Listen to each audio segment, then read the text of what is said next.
Hello everyone! Welcome to my vlog. So as you can see, meron akong mandarin. Supposed to be ang gagamitin ko ay orange, pero nabili na anak ko ay mandarin. So gagawa ako guys ng mandarin skin tea. So, papakuluan ko yung kanyang balat kasi inuubo ako. Tapos ayan, hindi ko siya uubusin guys. Yung laman niya kakainin ko, tapos yung balat papakuluan ko siya. And inumin ko siya ngayon at hanggang bukas. So ngayon, napabili rin ako ng lemon. Lalagyan ko siya ng konting lemon. Konti lang kasi ayoko na maasim. So, yun. Ganun lang. Tapos meron ako ditong tubig.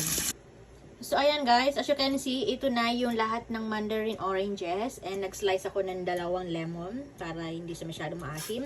And ito na yung kanyang mga lalaman. Ito yung kakainin ko. Pero ito ay ilalagay ko siya dito guys sa tubig. And papakuluan ko siya. At gagawin ko siyang mandarin lemon tea. And inumin ko siya mamaya bago matulog, bukas na umaga, and hanggang sa maubos ko to. Para ma-boost ang immune system.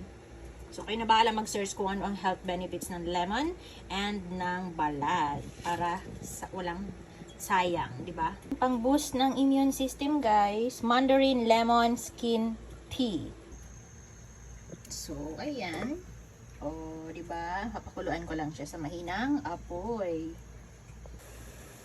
So, ayan guys, kumukulo na siya. And, voila! Look at that. Naging dilaw na guys yung tubig niya. So, papakuluin ko siya ng mga 1 minute. Tapos, papalamigin na natin siya. Tapos, after makainom ko nito, ilalagay ko sa ref kapag hindi na mainit yung kaldero. Tapos, bukas ko na naman siya iinitin guys. So, iinumin ko siya ng pure na ganyan. Pwede ko siyang haluan ng honey kung hindi ko kaya yung lasa. Pero dahil nakatikim na ako nito dati,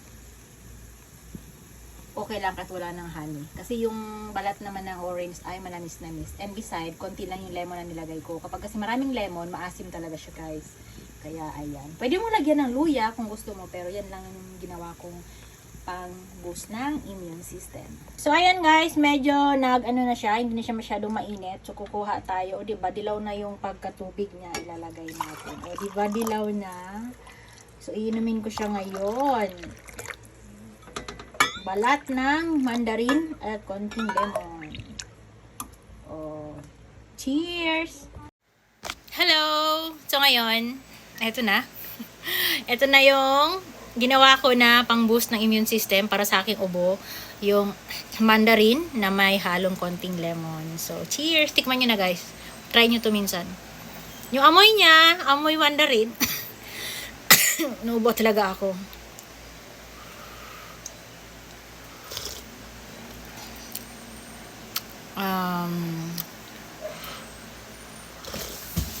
Yung lasa niya, hindi siya maasim kasi konti lang yung lemon na nilagay ko.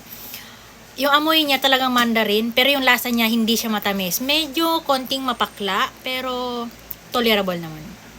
Ang sarap siya inumin, maligamgam. Pwede mo siyang lagyan ng honey if you want, pero hindi ko siya nilagyan. Walang tamis, walang pait. Medyo ano lang siya, konting pakla. Okay lang. So, yun.